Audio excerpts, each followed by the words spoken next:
In this guide, I'm going to show you guys how to add your Twitch link to TikTok. Let's get started. Launch your Twitch app. Make sure you have already logged into your account. Now navigate to the profile page. Now click on this option, Stream Manager.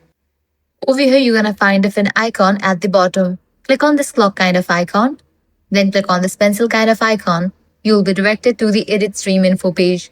Now scroll all the way down and click on this option of Share for share link to channel. Now different platform options will appear.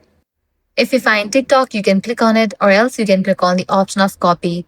Once you have copied the link, close this and launch your TikTok app. Navigate to the profile page, click on the option Edit. Now over here, you're going to find the option link. You'll need to click on that. Then paste the link over here and click on Save.